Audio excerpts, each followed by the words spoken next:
the story begins, and you become a part of that story when you purchase your ticket for the first time, and you become an associate member of the Virtual Geographic League in the Explorers Division. You become a pilot in our fiction.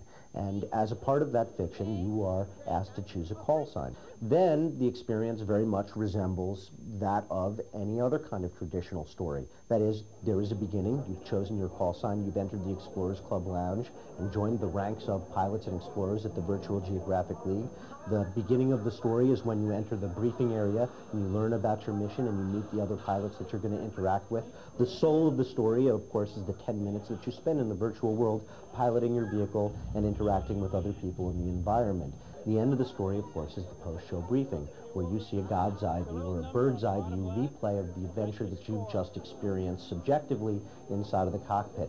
Finally, you get a printout, a printed pilot's log that recounts all the significant events that took place in your 10 minutes in the virtual world. And that log, which is collected by master-level players, gosh, there's one guy who has a 3-ring notebook, several thousand of them in there. In fact, he played one game with Kurt Russell and even got him to autograph it in the Battletech Center in Chicago. And the pilot's log becomes a way for you to vicariously relive that adventure, either by yourself later or with other pilots in the lab. So you could say, hey, Ganesh, this is where you blew my leg off, or, oh, this is where I pulled that great move on you and spun around and did all those neat maneuvers. So the whole experience is basically from beginning to end about 30 minutes.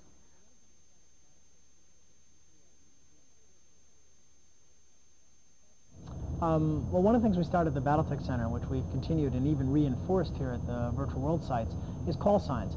Everybody, when they come in, is asked to adapt a call sign, which they will use as their name in the facility.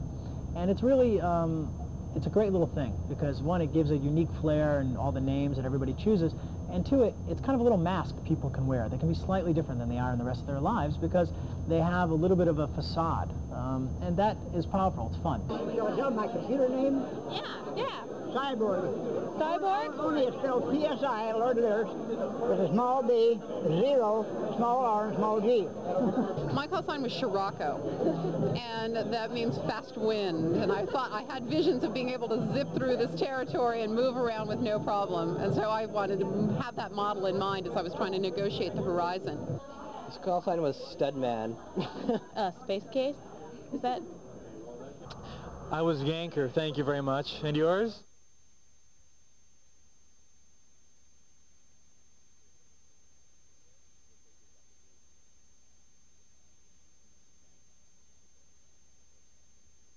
The Virtual Geographic League was founded in 1895 by Alexander Graham Bell and Nikola Tesla with the goal of exploring and finding and exploring other worlds. The founding fathers of the Virtual Geographic League would have quite a strident debate, as they did back almost 100 years ago, about whether this should happen in a public forum or not.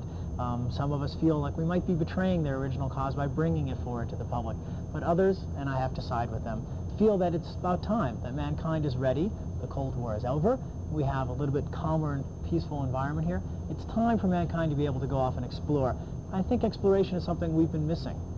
When we had new frontiers to push, we weren't turning in on ourselves as much and weren't tearing each other apart. Well, we've opened a new frontier, and let everyone explore that frontier, and maybe we'll move out into it rather than looking for divisiveness among ourselves.